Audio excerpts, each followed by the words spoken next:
All right, welcome back to the Suburban Ford 7 Sportscape. Time for our final thoughts. Each of us get a minute to talk about pretty much anything we want. Tom, take it away. Well, we talked a little bit about the Mike Weber situation with Ohio State, Michigan, and that's brought the worst out of people on Twitter and Facebook through social media, and we've seen it throughout this whole year.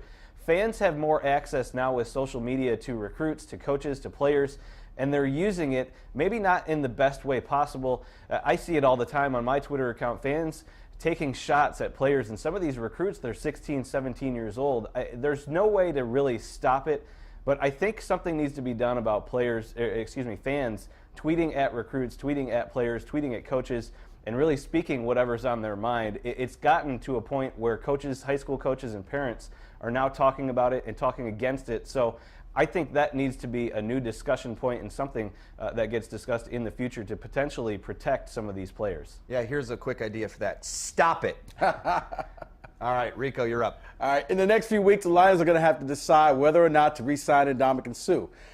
Now, if Suh gives you the hometown discount, then you can sign him. But I doubt he's going to do that because he's not. This is something that the fans don't want to hear. You're going to have to pass because you can't afford to pay this man $30 million for 1 year if you franchise him. The Lions front office needs to ask themselves a serious question.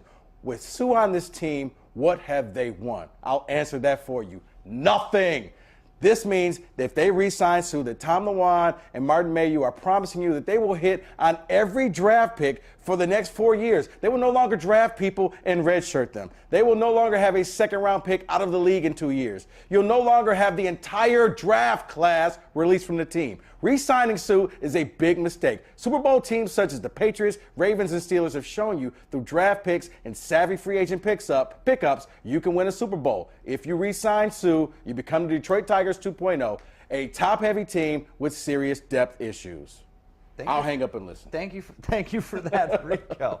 All right, well, my turn. We didn't get a chance to talk much college basketball today. Probably a good thing because I was going to lose my mind. Michigan and Michigan State, just dreadful this year. The only hope I have left for these teams is that they meet in the NIT championship game with the world watching a 57-55 down to the wire, 35% shooting, free throw missing basketball pillow fight.